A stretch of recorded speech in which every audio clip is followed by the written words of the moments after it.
Hello everyone, in this video I'm going to be looking at some of the worst decisions which have been made by characters on The Walking Dead and rank them by what I deem to be the most stupid. This list will only be focusing on choices characters have made themselves, so I won't be looking at situations that characters have no control over. Obviously there will be spoilers for the entire show, so please don't watch this video if you aren't up to date. Anyway, without further ado, let's begin. The hunt for Carol's daughter Sophia was pretty much the main concern for many of the characters on The Walking Dead during the first half of the second season of the show. Now, whatever your opinion is regarding this season as a whole, I feel that ultimately the Sophia story arc did pay off, as it all culminated in a fantastic moment in which Sophia's dishevelled corpse emerged from the back of Herschel's barn. Whilst I very much like the conclusion to this narrative strand, I can't really say the same in respect to how it all started. After Rick's group narrowly avoids the walkers whilst on the highway, Sophia runs off scared into the woods. Rick immediately gives chase and notices that two walkers have followed the pair of them. Rick decides not to shoot the walkers as not to draw any more attention. Fine, okay, I can understand that, however what happens next just doesn't make a whole lot of sense. Instead of keeping Sophia at a relatively safe distance and taking care of the walkers, Rick instead carries her off to a creek bed, tells her to stay there, leaves her and then goes back to kill the walkers. Of course, when he revisits the spot where he left Sophia, she's gone, never to be seen alive again. This wasn't really something that I noticed first time around, but after watching season 2 again, I picked up on just how odd Rick's decision was to leave a little girl alone in the woods.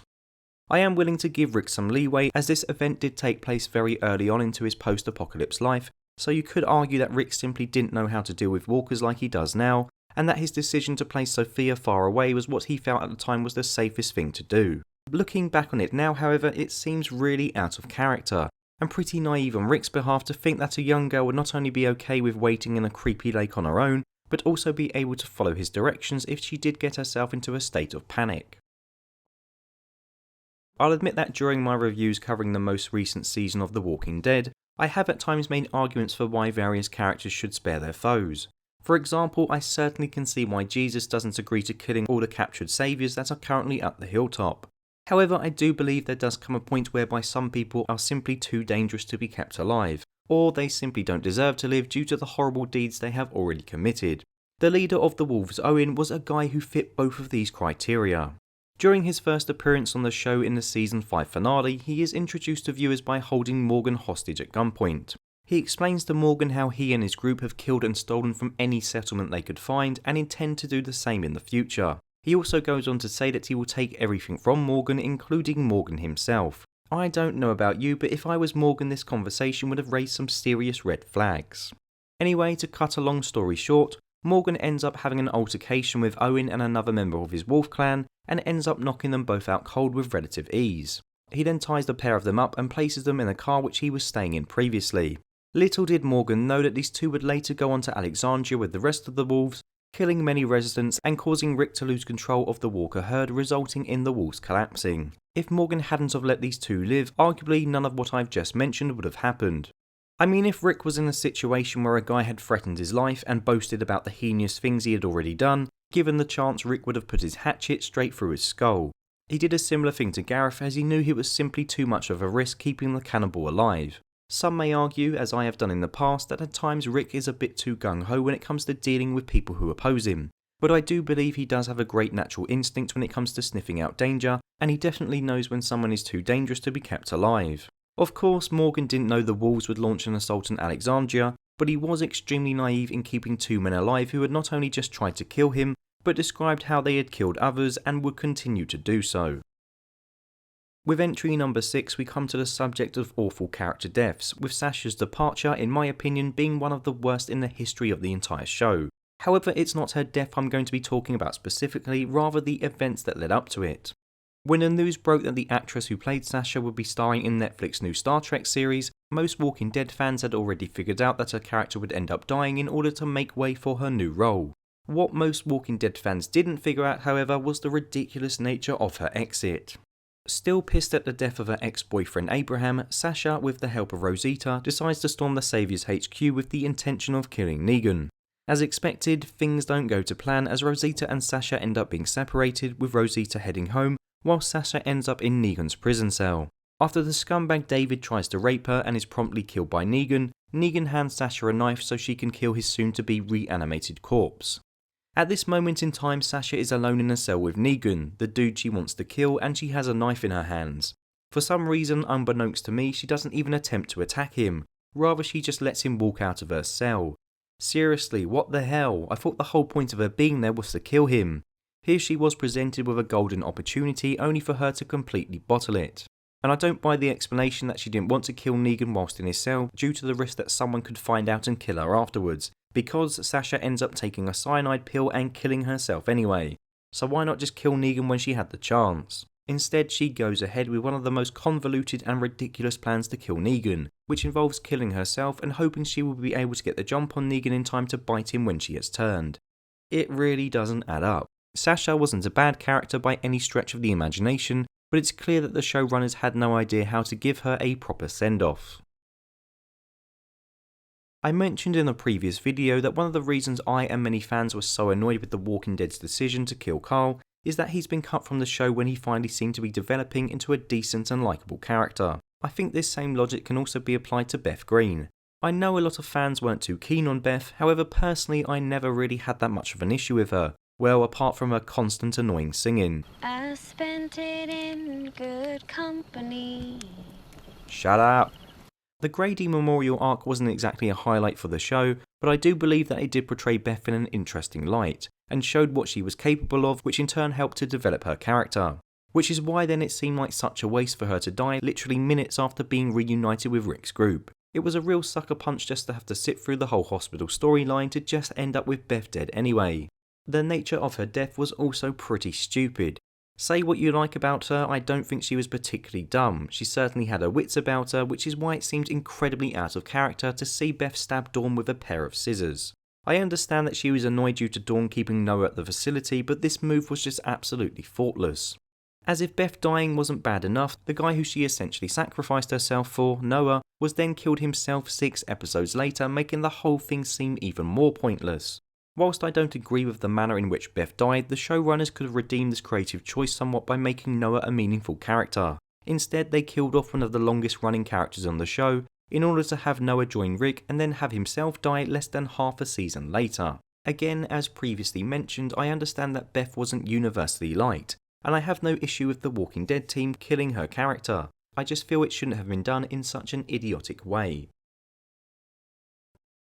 I don't want to go into too much detail regarding the number 4 entry on this list, as I did mention this example already in my video that I made regarding why I feel Daryl is becoming a bad character.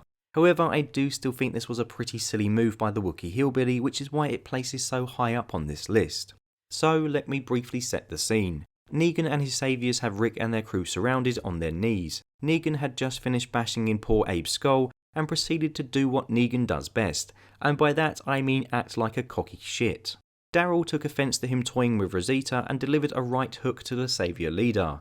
Of course, we all know what happened next. Negan became pissed that Rick's group had ignored his warnings against further outbursts and proceeded to take his anger out on Glenn. The thing I don't understand is what did Daryl expect to gain from attacking Negan? Did he think he would punch him so hard it would cause him to change his mind? Did he think Negan would break down and apologise only to let everyone go?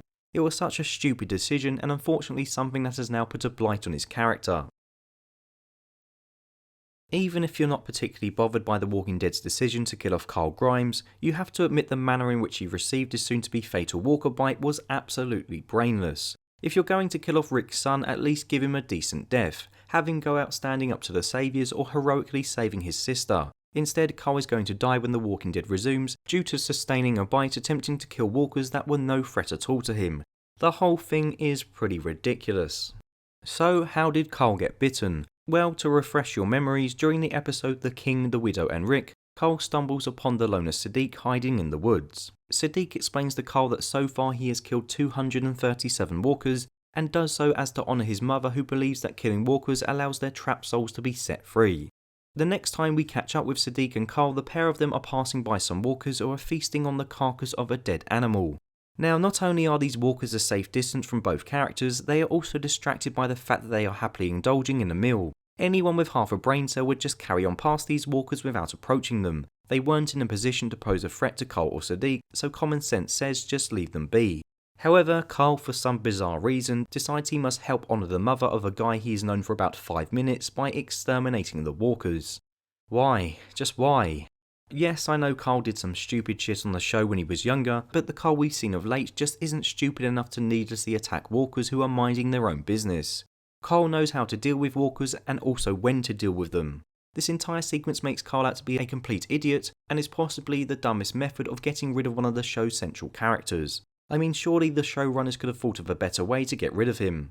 Like I said, although I don't agree with the show's decision to kill Carl, I think I would be more accepting of it if he went out in a meaningful way. However, as it stands, Carl is going to die due to helping some random dude fulfill his dead mother's odd religious beliefs. It really is a complete joke, and I can't believe that those associated with the show seemingly didn't learn anything from having Beth die in just as an idiotic way. I know that my number 2 entry will be a point of contention, as I have mentioned it before, and it does seem like many people disagree with me. However, I fully stand by the fact that I believe Rick's decision to lead a mass of walkers away from the quarry located behind Alexandria was one of the most retarded plans that Officer Friendly has come up with thus far. For those who have forgotten, the Season 6 premiere made it clear that the reason why Alexandria hadn't suffered any major attacks from walkers was because they had all been conveniently falling into a quarry located behind the community. With said quarry now overflowing with the undead and the vehicles that were situated around the outside forming a blockade falling to pieces, Rick decided instead of trying to refortify the quarry that he would instead attempt to lead thousands and thousands of walkers away from Alexandria like some kind of zombie sheepdog. Anyone who has a semblance of intelligence should understand that this plan was destined to fail. There were so many factors which could occur that could cause the entire thing to go wrong, and go wrong they most certainly did. I mean, even if it hadn't been for the wolves interfering which led the herd to go awry, there were so many other things that could have jeopardised the whole mission. I mean, it only takes one walker to be distracted by another person or an animal for the rest of them to follow, potentially messing up everything. Yet, for some reason, Rick thought trying to direct thousands of walkers was worth the risk. Even if Rick decided against strengthening the quarry, another option would have been to try and kill as many of the walkers as possible. Why couldn't Rick have just dosed the quarry in flammables and set the undead on fire?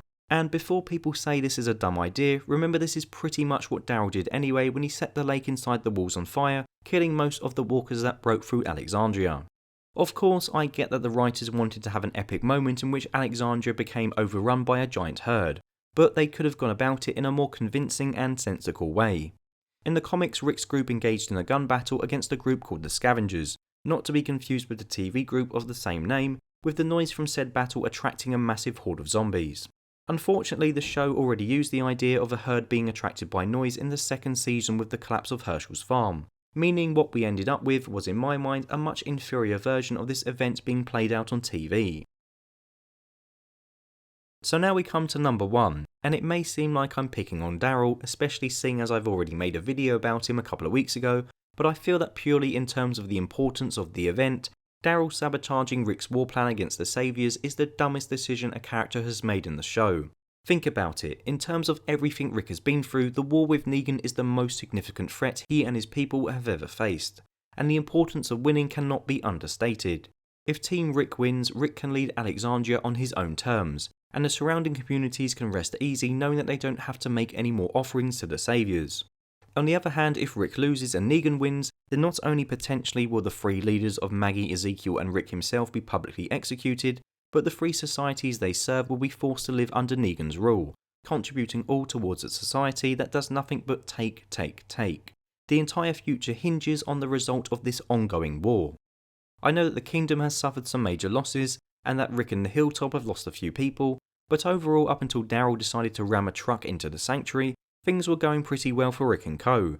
Rick had the Saviours exactly where he wanted them, surrounded at their headquarters with the undead clawing against the doors, and it was only a matter of time before they began to fight amongst one another and fall apart. For all intents and purposes, Rick's plan, although at times has left the various groups pretty fractured, wasn't a half bad one, and come towards the end of the opening half of Season 8 he had the Saviours firmly on the back foot. Cue Daryl then to completely mess shit up by destroying the sanctuary walls, not only allowing walkers to enter into the building but also the Saviours to escape. I know it just wasn't Daryl who is responsible, Tara and Morgan also helped as well, but Daryl was the one who drove the truck into the sanctuary, so in my mind he shoulders most of the blame. If it weren't for Daryl, Tara and Morgan's actions, I highly doubt Negan would have been able to launch his counterattack against Alexandria. Not only that, Rick would still be on top when it comes to who is winning the war. As things stand, however, the status quo has been restored, and in fact you could argue that Negan actually has the upper hand now, as the residents of Alexandria have been forced to take shelter in the sewers below their homes. Unfortunately, it appears that Rick's greatest defeat from the war so far has been self-inflicted. So there you have it, there's my 8 dumbest decisions by characters in The Walking Dead. As always, please let me know your thoughts below, whether you agree with any of my selections, or perhaps you disagree, or you might have some selections of your own. As always, thank you very much for watching, and until next time, goodbye.